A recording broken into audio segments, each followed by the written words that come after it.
First Contact with Joshua Pope.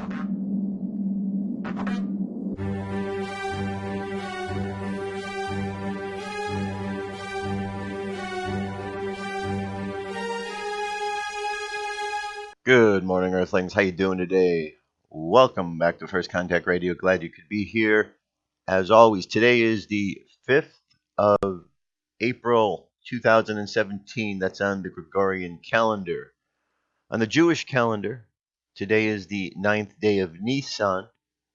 And again, as I mentioned yesterday, next week begins the Holy Week, Passover week, on the Jewish calendar and the Jewish tradition. And in the Christian Catholic tradition, it is about to be Holy Week leading into Easter, which is a week from Sunday.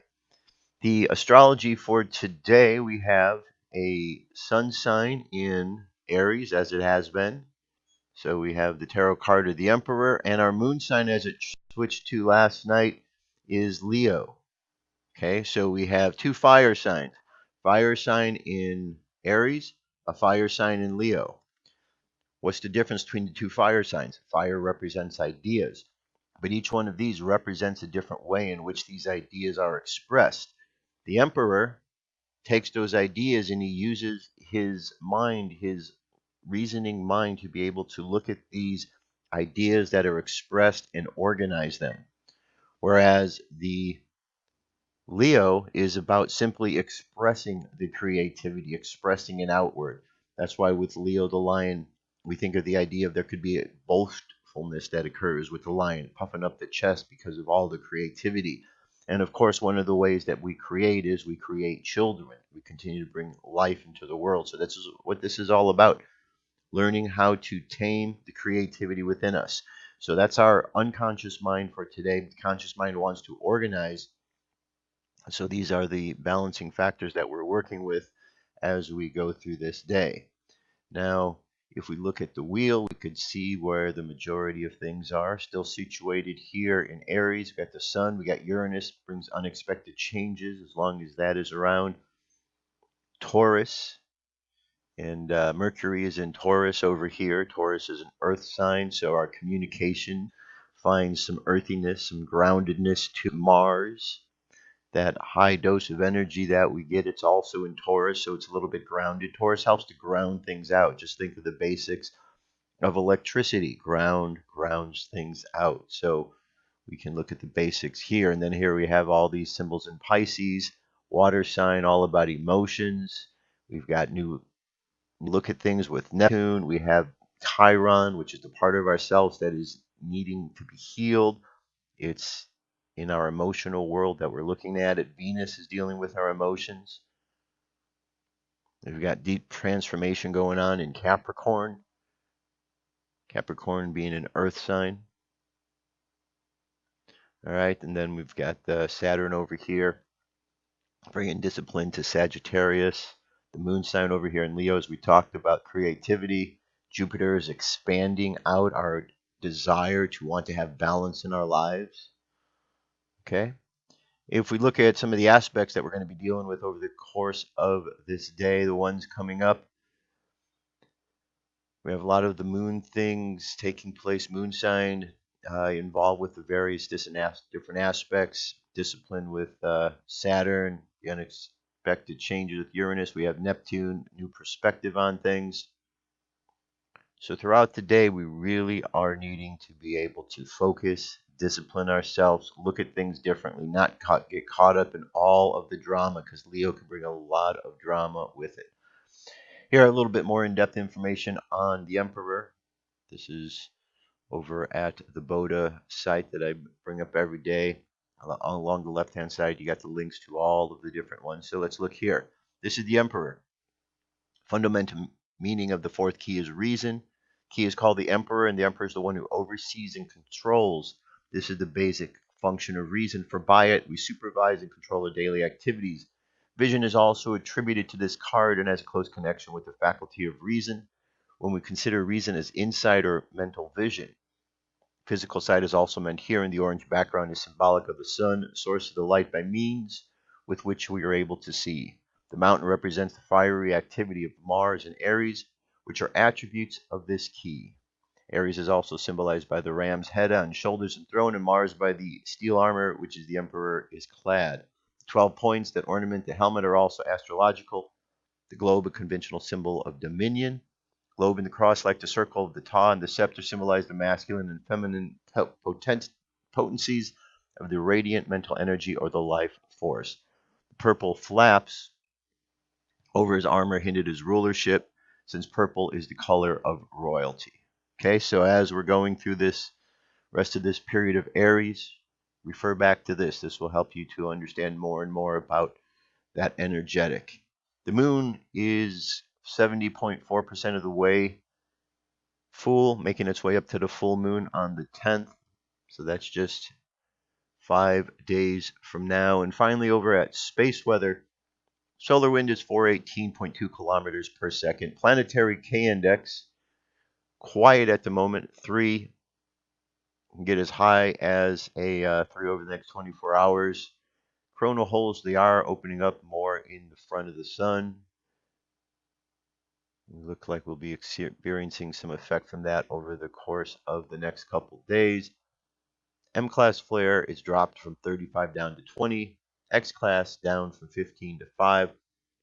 Geomagnetic storm activity mid-latitudes is also subsiding as well, 20 down to 15. In the upper latitudes, stable at the moment. So, there you have it. That is what you're dealing with today.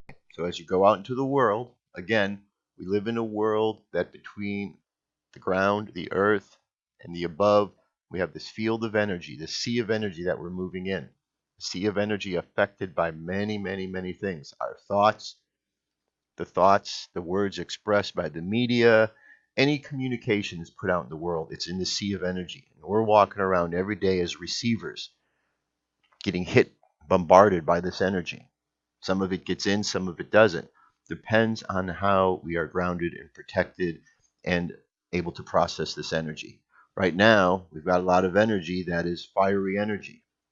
Okay? It shows itself in what's going on in the universe. Fire, ideas. Remember, when lots of people have ideas, they can clash.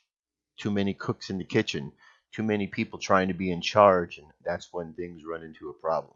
So as you go into the world, plan accordingly, temper those ideas, temper that creativity with some imagination, apply the discipline you need, and just go out into the world today and make today an awesome day for yourself. And that is our cosmic weather, getting us started so we know what we're dealing with. UFO news is up next for today. I'll be back.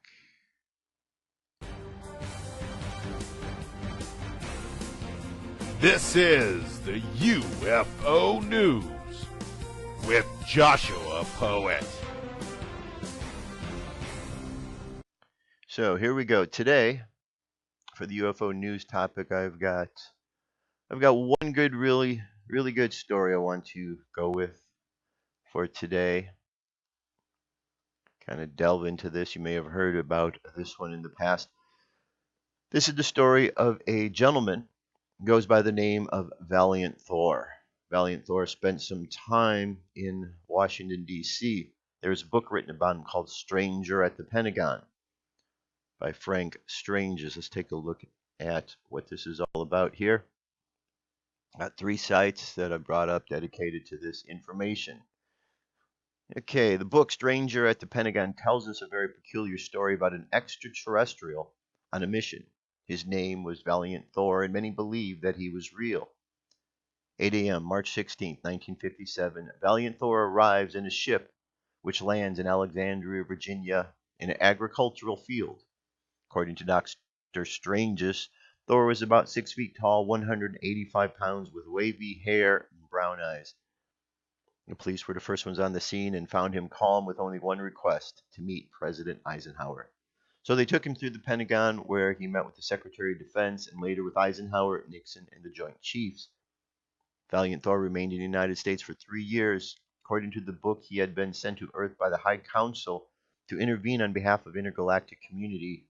They were worried about our nuclear capabilities and how nuclear warfare could lead to the obliteration of the human race. As outlandish as his claims seemed to be, photographs have surfaced of Thor meeting with top officials, and no one has stepped forward to dispute them. Dr. Frank Stranges, the author of Stranger at the Pentagon, was a federal marshal and chaplain who had top secret security clearance at the Pentagon. Strange's account was backed up by Harley Byrd, the nephew of Admiral E. Byrd, who worked for the Department of Defense from 1957 through 63 and was assigned to Project Blue Book, the secret military program that investigated UFO reports. Even members of President Eisenhower's family, including his great granddaughter, Laura Eisenhower, insist the story is true.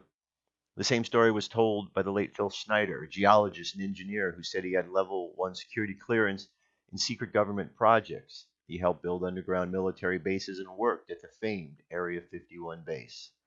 Schneider, of course, said he also met Thor and had leave Earth in the 50. Of course, the story is highly controversial, and many believe it is just strangest imagination. But can we deny that many governments know about the existence of extraterrestrials? Maybe even that they had direct contact with them?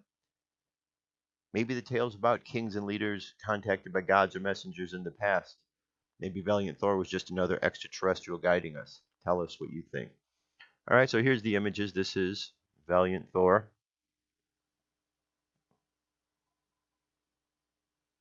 Okay. Oh wait, is this Valiant Thor? I think down here, and this is Frank Stranges. Okay, so here's another place. You got a video here. You can watch that video. I'm leaving the link available for you.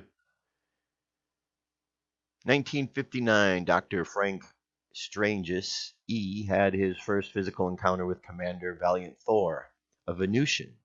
His book Stranger at the Pentagon explains the details of his encounter. First meeting. When I asked him where he was from, he replied, I am from the planet that is called Venus. I asked him how many of us were presently on Earth, and he said, there are present 77 of us walking around among you states. We are constantly coming and going. March 16, 1957, Alexandria, Virginia, one of the finest leaders of the planet Venus, operating under the direction of the Central Control, and who has been chosen to make the contact as well as direct the project, landed his craft and was met by two police officers, weapons drawn. A thought transference quickly convinced them that he meant no harm, and he was ushered into the back seat of their patrol car.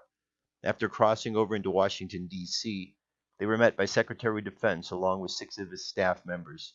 Soon, police from every conceivable district and agency had joined in, all trying to claim their right to escort him to President Dwight D. Eisenhower. Though his own version of the power of positive thinking, he was able to dismiss them all and soon passed through the security post, followed by an Air Force captain. Meanwhile, his presence in the area had thrown everyone into a dilemma. The introduction he held from the High Council worried them because he was not written in any earthly language. Their minds were given the power to properly translate the inscribed message. Captain Gould, not his real name, asked him to remain, and after downing 2 plain bourbons, muttered, My God, why couldn't this have happened on my day off? Suddenly the door opened. 6 armed guards led Val to what appeared to be an elevator. He went rapidly to the bottommost level. Maximum security was in place. After transferring to an underground train, they sped towards the White House. 6 officials, 6 armed guards, and 3 Secret Service men escorted him into the office of President Eisenhower. From behind the desk, the president rose, while the Secret Service men remained nervous and uneasy. As he extended his hand to shake that of the president, the Secret Service men drew their revolvers and pointed them at Val. Following the nod of the president, they reluctantly lowered their guns. Standing in front of the desk, the president said, Of course, you know we have suspended all rules of protocol. I have a good feeling towards you. Please, sir, what is your name and where do you come from? I come from the planet your Bible calls the morning and evening star, Venus. Yes, sir. Can you prove this? He asked. What do you constitute as proof? He quickly retorted, I don't know. Will you come with me to my ship? He answered with a quizzical look and said, My friend, I cannot come and go as I please. There are others to be considered. There are committees to be consulted, security measures to be adhered to. Please, spend some time with us here. Let's get better acquainted, learn more about one another. Perhaps soon, real soon, we shall see. At that moment, another gentleman rushed into the room. It turned out to be Vice President Richard Nixon. He appeared to Val to be very sharp, quick-witted, with fixed eyes and amazing aptitude towards speed and proficiency. "My name is Valiant," he said as the president thrust his hand without hesitation. "You have certainly caused a stir for an out-of-towner." The vice president smiled as he continued. "Of course, we are not totally convinced of anything just yet, but suffice it to say that we are checking and double-checking everything you say and do. When Sergeant Young from Alexandria radioed in and stated that you had just landed in a flying saucer, we thought," he continued, "Sergeant Young had flipped. Say, were you in that on a UFO flap over Washington? You certainly had us all in a dither if you were." After assuring them that this planet had been under close scrutiny for hundreds of years before the 1945 bomb blast, and with his special letters still in slight quivering hand to the president, he was requested to follow the Secret Service back the way they had come to the Pentagon, into a beautifully furnished apartment where he would spend the next 3 years. Fortunately, he was prepared for such a lengthy visit and kept in constant communications with the starship. There were many occasions during which he teleported himself in and out of those quarters, often exercising trans imagery to cause the security guards to visualize his face on a non existent badge. Soon after his arrival, together with 3 members of his crew, he joined a convention in the backyard of his home of Mr. Howard Menger in Highbridge, New Jersey. The month was April 1957. A certain group of individuals who were interested in UFOs were meeting that day. Val and his crew, Don, Jill, and Tanya, had changed into the same type of clothing worn by their Earth friends. The meeting was very interesting, and these people were on the right track. He was dismayed to learn the undignified manner in which these people were treated by the press. Nevertheless, these people were pursuing their beliefs, and this was good. A curious young photographer, August C. Roberts, snapped several pictures thinking he was doing so without Val's knowledge. The photographer seemed to be greatly troubled when he attempted to talk to him.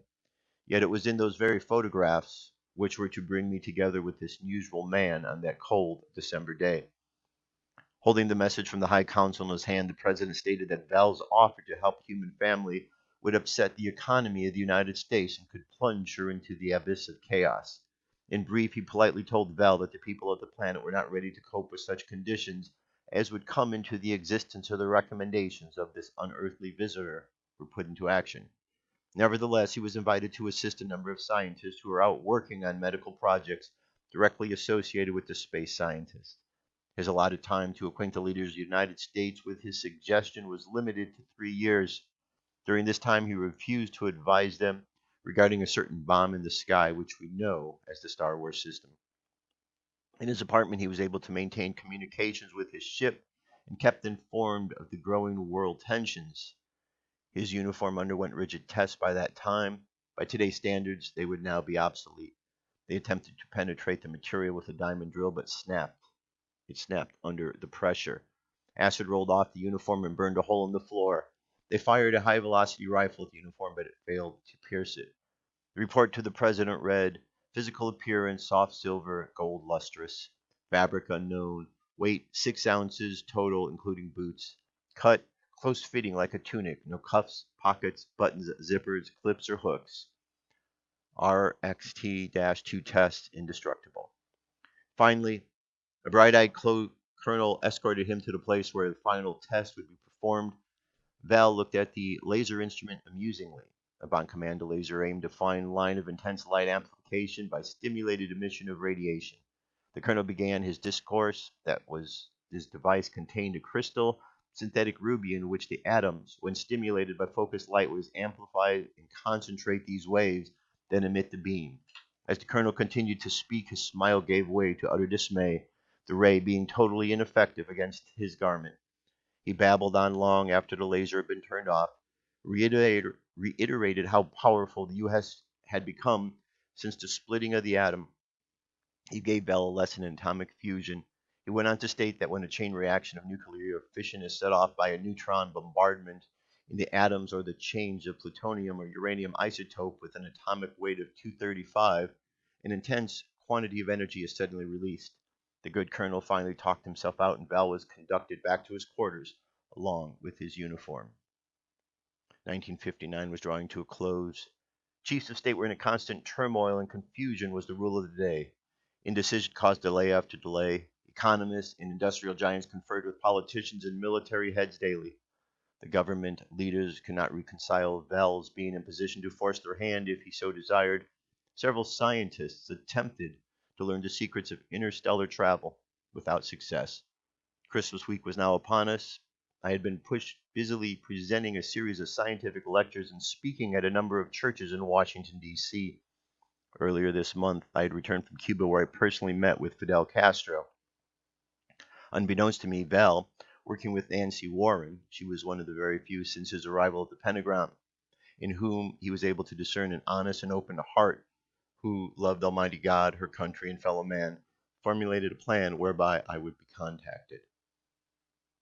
Many Earth people live one life openly, while in their hearts and minds live quite another. Double-mindedness seemed to be the way of life in the Pentagon building that served as the busy nerve center of our nation. Val once remarked to me that he had never witnessed in one central location such centralized confusion. All right, you can see that there's a whole bit more here.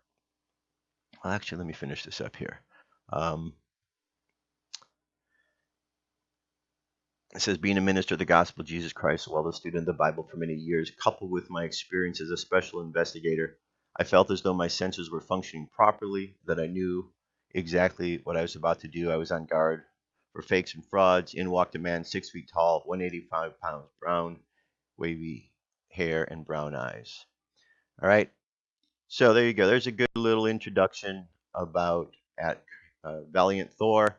There's a lot more to it. I put another link up here for you as well, so you could check this out. This is ValiantThor.com. It's a fan site dedicated to Valiant Thor, so you can read all about him in more detail and learn more about who he is and what he's about, his time at the Pentagon. There's a book out there called Stranger at the Pentagon. You might want to pick that up and check it out because it will help you to understand a lot more about the subject than you currently do. So there you go, Valiant Thor. So it's been a while. We've had people and beings coming in and out of our system. Crazy part of the story is how he wanted to help humanity, but the president at that time didn't think that humanity was ready for that kind of help because it would throw off the power structure down here on Earth. So it's only a confirmation of what many have surmised has been going on for such a long time, that there is this power situation that's taking place here. And Earth doesn't want to give up the power to extraterrestrials. So if you ever needed a really good example of this, there's a perfect one right there. Perfect one right there of not wanting to give up any sort of information, give up any sort of power to a race or a being that might be able to help you because it would take your power away. So there you go. Valiant Thor, firstcontactradio.com is where you can find all the links to the stories for today. Check it out. Check it out. Check it out. And that brings us to our wrap up for today, in which I do a biblical verse. Every day, I'm going to do one biblical verse, passage, something or another. Today, I have selected Joshua chapter 1, verse 1 through 9. Now after the death of Moses, the servant of the Lord, came to pass, that the Lord spake unto Joshua, the son of Nun, Moses' minister, saying, Moses, my servant, is dead. Now therefore arise, go over this Jordan, thou and all the people unto the land which I do give to them, even to the children of Israel, every place that the sole of your foot shall tread upon, that I have given unto you, as I have said unto Moses. From the wilderness and this Lebanon, even the great ruler, even unto the great river, the river Euphrates, all the land of the Hittites, and even unto the great sea, towards the going down of the sun, shall be to your coast. There shall not any man be able to stand before thee all the days of thy life. As I was with Moses, so I will be with thee. I will not fail thee, nor forsake thee. Be strong and of a good courage, for unto this people thou shalt divide for an inheritance of the land, which I swear unto their fathers to give them. Only be strong and very courageous, that thou mayest observe and do according to the law, which Moses my servant commanded thee. Turn not from it to the right hand, nor to the left, that thou mayest prosper whereas thou goest. This book of the law shall not depart out of thy mouth, but thou shalt meditate therein day and night, that thou mayest observe to do according to that which is written therein. For then thou shalt make thy way prosperous, and then thou shalt have good success. Have I not commanded thee? Be strong and of good courage. Be not afraid, neither be thou dismayed, for the Lord thy God is with thee, wheresoever thou goest. So, let's take a moment right now, collect our thoughts about the day, the energy of the day, collect our thoughts about understanding the blessings that are brought to us by the great Creator, the knowledge that God has our back. And let's take all of that knowledge and all of this understanding and let us pray. Heavenly Father, Heavenly Mother, we thank you for the blessings of this day. We know that each and every day is a moment in time when we have an opportunity to express the divinity that you have shared with us to express. We are thankful this day, Father, Mother, for the blessings of Christ's light that shines as the interaction between your two blessed presences. We thank you for the opportunities this day to share with each other here upon earth the blessings, the prosperity, the abundance that you share with us. Let's imagine ourselves walking along a path of life, seeing people out in the world dealing with all sorts of challenges. And as we do, let's just imagine sending them positive rays of energy. And let's just see and imagine people sad and depressed suddenly cheerful and happy when they get hit with this wave of positivity. And let's just imagine as we go through the day, one by one, as we send positivity to each and every one, let's just imagine that that energy comes back to us tenfold. And we, in turn, feel stronger.